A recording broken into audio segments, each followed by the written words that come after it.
Hoy es un día importante para el Poder Judicial, que da un paso de avance para volver a una relativa normalidad. Para ello vamos a hablar con el magistrado Claudio Aníbal Medrano, coordinador del Departamento Judicial de San Francisco de Macorís y juez presidente de la Corte de Apelación. Buenos días, magistrado. Muy buenos días, Nelson, y buenos días a toda la gente que te ve cada mañana, incluyéndome a mí desde aquí de San Francisco. Es un placer estar en la cadena de noticias. Bueno, gracias, magistrado Claudio. Efectivamente. Sí, bueno. Pero déjame ponerle en contexto a la gente, porque hay como dos pasos, porque a principio de este mes, el Poder Judicial, luego del frenazo por la pandemia, anunció que se iniciaba una fase intermedia de lo que se llamó Plan de Continuidad de Labores. Y se dijo que a más tardar el 29 de julio, o sea, hoy, se entraría en una próxima fase, una más avanzada. Bien, llegamos al 29 de julio. ¿Qué significa eso en términos de que podamos entenderlo todo? Ok, bueno, hubo tres fases que definió el Poder Judicial a mediados del mes de mayo, en la resolución 004-2020, entre ellas una fase inicial, una fase intermedia y una fase avanzada. En la fase inicial e intermedia, todos los servicios judiciales se prestaban de manera virtual, exceptuando la recepción física de algunos documentos que por el peso, por la situación, no era posible remitirlos a través de la vía telemática. Y en el día de hoy estamos ingresando en la etapa avanzada y se ha denominado etapa avanzada a esta en la que ya las personas van a regir su relación con el Poder Judicial bajo un principio de opcionalidad. Es decir, que podrían optar porque sus audiencias sean virtuales o que sus audiencias sean presenciales. Y todo esto está arreglado en un protocolo que adoptó el Poder Judicial, que es la resolución 0007-2020, que contiene ese protocolo y a su vez hay una base normativa previa en otra resolución del Poder Judicial que contiene las normas y los principios básicos del servicio judicial. Todo esto en el marco de la Constitución y las leyes del país, porque no se ha querido cambiar el procedimiento establecido en las leyes, sino crear unas pautas adicionales que permitan el tránsito de la presencialidad a la virtualidad. A partir de hoy, la gente puede optar porque sus audiencias se celebren de manera presencial. Para esos fines se han habilitado unas 116 salas en los 11 departamentos judiciales de la República Dominicana, dentro de las cuales hay 73 salas desde las cuales se puede celebrar audiencias virtuales o presenciales y unas 43 en las que las audiencias solo serían presenciales. Escúcheme, magistrado, para tener una idea más acabada, eso de habilitar 116 salas de audiencia, ¿qué significa? ¿Cuántas salas son? Bueno, eso significa que de todas las salas que tienen los tribunales de justicia de la República, en las sedes principales donde han estado funcionando en cada departamento y en cada distrito judicial, se habilitan determinadas salas. ¿Y por qué no se habilitan al mismo tiempo todos los espacios? Para garantizar el control de la logística, del seguimiento del protocolo de distanciamiento, de todas las medidas de higiene y todas las cautelas que sugieren las autoridades de salud que deben tomarse. Entonces, es esa la razón por la que no todas las salas ni todos los espacios físicos de audiencia que tiene el Poder Judicial a nivel nacional estarán habilitados. ¿Y cuántas salas de audiencia son en sentido general? No, la verdad no tengo el dato de cuántas salas son a nivel general, pero para decirte, en San Francisco de Macorís se están habilitando unas 14 salas, ¿verdad? Que van a estar funcionando en este tiempo. Y entonces esas salas estarán numeradas de tal manera que los tribunales todos irían a la sala número tal. Es decir, si le corresponde la sala número 1, en la sala número 1 estarán sesionando los tribunales tales y tales durante los días indicados de la semana. Y eso es lo que va a permitir el flujo de las personas más o menos controlado, de manera que haya la mayor minimización de los riesgos que se corren. Como has visto, en el día de ayer se daba a conocer que en el país hay unos 64.690 personas afectadas, 1.101 fallecidos, y las cifras realmente siguen siendo preocupantes porque en lugar de decrecer la expansión de la pandemia se sigue aumentando. Entonces esas salas están habilitadas en su mayoría, 73 de ellas, para que se pueda desde ahí intervenir en las audiencias virtuales.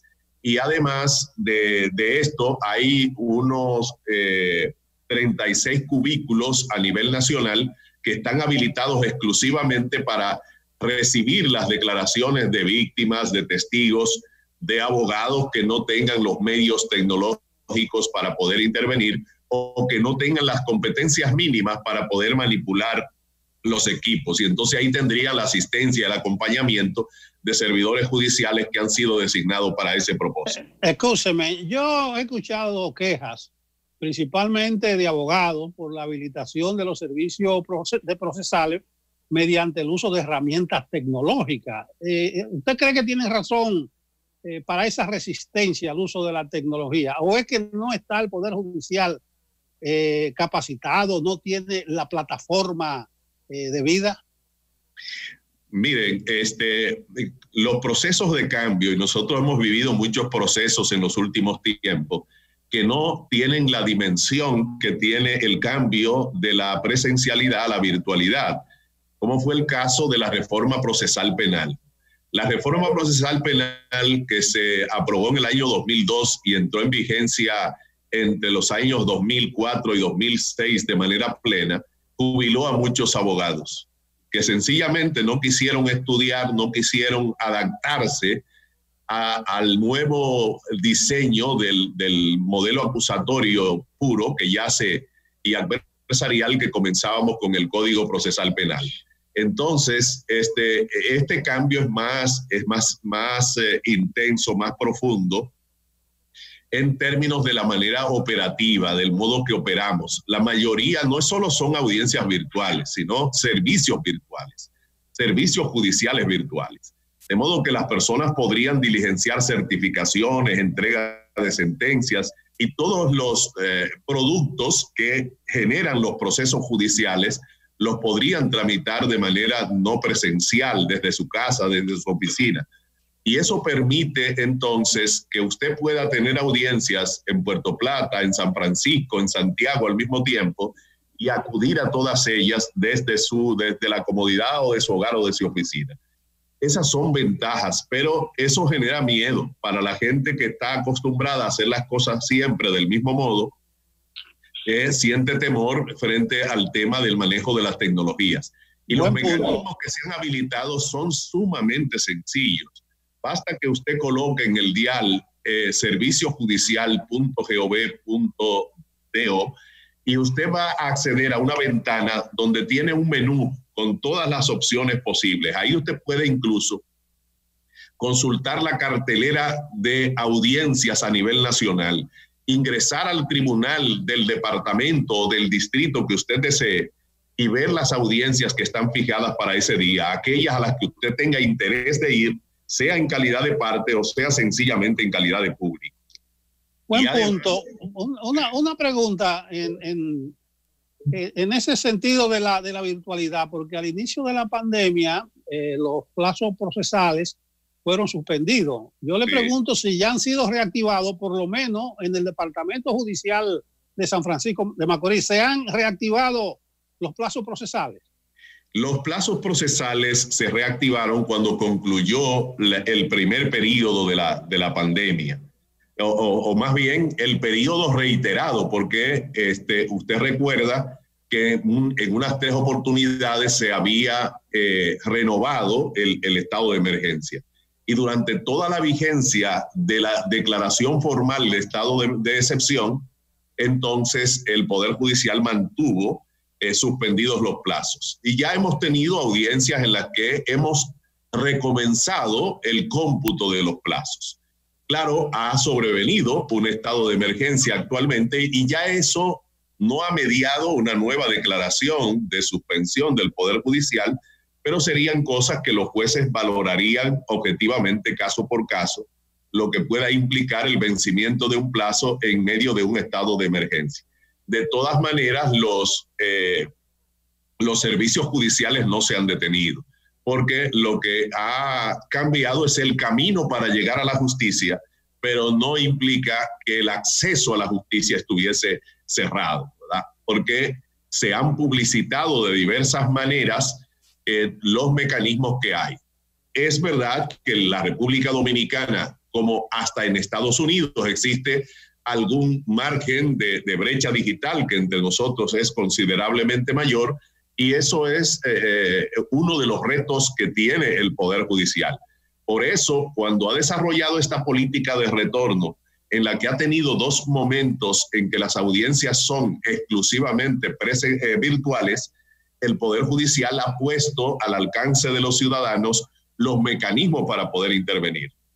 Los secretarios se comunican con las personas de quienes tenemos información de contacto para que esas personas acepten o no el conocimiento de sus audiencias de manera virtual. Y eso es lo que va a ocurrir sobre todo en esta etapa que comenzamos. El Poder Judicial está promoviendo la virtualidad, porque la virtualidad no es solo una salida de emergencia, es una manera de prestación de servicios judiciales y de gestión de los asuntos judiciales que ya estaba en una política que en el mes de enero dio a conocer el magistrado presidente de la Suprema Corte de Justicia en el discurso de inicio del año judicial, el 7 de enero. Y se anunció entonces que entre las acciones que deberían llevarse a cabo para implementar el segundo eje estratégico de ese plan estaba la celebración de las audiencias virtuales, estaba un módulo central para recibir las peticiones, las solicitudes por parte del Poder Judicial. Y entonces esto se ha acelerado con el proceso de la pandemia y de la declaración del estado de emergencia. Pero la pretensión es que en lo adelante la gente siempre tenga el servicio virtual como una opción para acudir a los tribunales de justicia. En este momento, para usted ir a partir de hoy presencialmente a una audiencia, usted deberá hacer una cita también. Claro, puede haber ciudadanos que comparezcan directamente, pero esos entonces tendrán que hacer una fila, como lo hacen en los supermercados, y esperar para que le presten el servicio. Sería más cómodo que usted desde su casa, desde su oficina, haga la cita para comparecer a una audiencia presencial y entonces nos permita a nosotros planificarnos de mejor manera y garantizar la seguridad suya, que acude como usuario, y la seguridad de los servidores judiciales también. Magistrado, la virtualidad, por lo que usted explica, es una ventaja, es una ganancia. Una enorme ventaja. Incluso la experiencia, tanto nacional como internacional, así lo dice. Pero a propósito de las quejas, que podrían ser excusa, principalmente de abogados, tengo entendido que ustedes tienen lo que llaman servicio judicial virtual, una suerte de programa de capacitación. ¿A cargo de quién está eso? Ok, bueno, el servicio judicial virtual es lo que hacen los tribunales. Es decir, los tribunales prestan un servicio judicial que incluye todo lo que sucede en la vida de un tribunal, como atención a las necesidades de la gente que acude a un tribunal por algún conflicto, por alguna situación concreta que deba ser dilucidada judicialmente. Entonces, todo eso se podrá tramitar y diligenciar de manera virtual, marcando, como yo le decía, www.serviciojudicial.gov.do. Puede llamar *3191 o 1-809-200-3191. Y de esa manera tiene contacto con servidores judiciales que le van a prestar un servicio personalizado y le van a acompañar y ayudar en lo que usted desea. Pero aparte de ese servicio de acompañamiento, en esa página, en ese portal del Poder Judicial, usted va a encontrar de manera fácil cada uno de los íconos con las informaciones mínimas sobre cómo usted intervenir, cómo usted hacer una cita, cómo usted depositar documentos, cómo depositarlo para asuntos urgentes y no urgentes. Y además tiene unas guías ahí mismo que usted las despliega, las ve y entonces puede incorporarse, que sencillamente es usted introducir su nombre y su correo y de esa manera usted queda registrado en el servicio. A propósito, le pregunto, magistrado, ¿todos los tribunales estarán disponibles para conocer las solicitudes de los usuarios? Todos los tribunales estarán disponibles, porque aquellos que no estén disponibles en su propia sede estarían en una sede principal a donde se ha programado la posibilidad de celebrar sus audiencias. Con los juzgados de paz, que son los más numerosos, se está trabajando todavía en la idea de ver cómo facilitar el acceso de las personas. En el año 2014, el Poder Judicial adoptó una resolución en la que estableció que, por ejemplo, en algunos pueblos pequeños pudiera celebrarse audiencia hasta una vez al mes y en algunos decía una vez cada 2 meses, porque a veces hay juzgados de paz en un municipio que por la razón que sea, por escasa cultura de litigiosidad o de la gente acudir a los tribunales, tienen muy poca actividad. Entonces, eso nos permite a nosotros planificarnos para garantizar que aún a los juzgados de paz se tenga acceso, y en eso estamos trabajando, y ya el lunes implica que hay una respuesta para todo el mundo. Yo creo que la virtualidad es indetenible, no por una voluntad de nosotros, sino por esto que está pasando entre nosotros dos en este momento. Estamos comunicados en el uso de las nuevas tecnologías. Esto ha permitido que en medio de la pandemia todos los medios de comunicación hayan podido mantener el servicio a la ciudadanía, mantenernos informados, orientados, porque la tecnología media. Y eso no le quita eficacia, ¿no? El hecho de que usted y yo hoy estemos comunicados a través de una aplicación por vía telemática, pues, bueno, es parte de la vía natural de los medios de comunicación. Lo que estamos tratando es de que eso ocurra con los servicios judiciales, y en la República Dominicana se ha venido trabajando desde hace mucho tiempo. En el año 2012 se aprobó la Ley General de la Administración Pública, que incorporó el principio, la noción del gobierno electrónico. Y ese es un concepto que no ha sido diseñado en la República Dominicana, sino es un concepto que a nivel internacional se ha incorporado, y los llamados países del D7, que son los países más avanzados en tecnología, bueno, pues están muchos kilómetros delante de nosotros en el avance de la prestación de servicios de esta naturaleza. Magistrado, casi estamos arribando al final. Sí. Pero el tema es fascinante porque no deja de ser complicado mantener los servicios urgentes en medio de esta pandemia. Pero hay otro asunto también muy delicado, y es el atinente a la garantía de los derechos fundamentales. Eso no están sujetos ni a pandemia, ni a huracanes, ni nada de ese tipo. Entonces, quiero hacer una pregunta que escapa a su departamento judicial, pero que da una idea de a dónde quiero llegar, y es el respeto a los derechos de la persona. A propósito de esos derechos, semanas atrás, un extraditable que al parecer quiere ganar tiempo hasta que llegue el nuevo gobierno, pidió que su audiencia fuera presencial, pero se le negó. Por la envergadura de ese caso y su delicadeza, un expediente bastante delicado, no pudo complacerse esa solicitud, un caso pesado.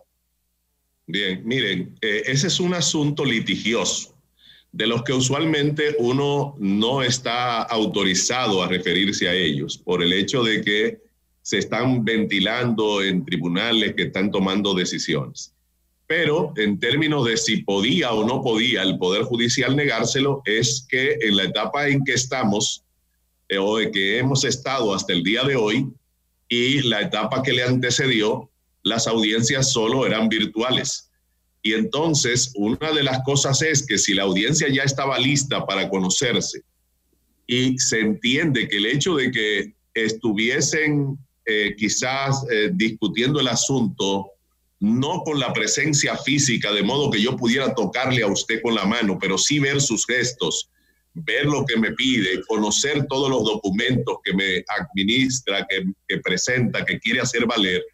Si todo eso está garantizado, entonces ya sería una cuestión de preguntarse si se garantiza mayor o menor inmediación, mayor o menor posibilidad de discutir aquello que va a servir de base a la decisión que se tome a mi respecto. Y entonces lo que entendemos es que en la lógica de la Suprema Corte de Justicia, al adoptar esa decisión, la virtualidad, el hecho de que fuera virtual, no disminuía las garantías de esta persona y que además tenía que hacer un balance entre el nivel de riesgo que implica la celebración de audiencias virtuales y el nivel de afectación de derechos que implicaba el hecho de que se conociera de manera virtual. Se entiende, magistrado. Estamos arribando ya a la parte final. Está claro lo que significa el día de hoy para el Poder Judicial, 29 de julio. También del ahorro en cuanto a tiempo y recursos de la modalidad virtual. Yo quisiera una reflexión final de usted para la despedida. Bueno, la cuestión es esa. El mundo de nosotros cambió. La realidad del mundo cambió. El siglo XXI donde estamos viviendo, en el que estamos viviendo, tiene un hombre con una naturaleza distinta. Un hombre que se comunica con imágenes más que con palabras. Un hombre que quiere cosas y soluciones rápidas porque vive más velozmente. No sale en un burro de Montecristi para la capital. Las cosas ya ocurren en un segundo, se sabe lo que estamos haciendo aquí en Rusia, en China, en cualquier parte del mundo. Y en esa realidad se ha transformado la naturaleza del ser humano. Sin embargo, la justicia nuestra siguió siendo prácticamente aquella que operaba en el siglo XVIII y en el siglo XIX y gran parte del siglo XX. Y ya eso no puede aguantarse más. Se entiende. Hay que tener un sistema que responda a las necesidades de justicia de ese mundo rápido, veloz, transparente y seguro que es el mundo de hoy. Bueno, como diría el populacho, magistrado, más claro ni el agua. Muchas gracias, magistrado. Gracias a usted, Nelson Rodríguez, y a toda la gente de la cadena de noticias. Bueno, Claudio Aníbal Medrano, coordinador del Departamento Judicial de San Francisco de Macorís y juez presidente de la Corte de Apelación. Buenos días y continuamos con Enfoque Matinal.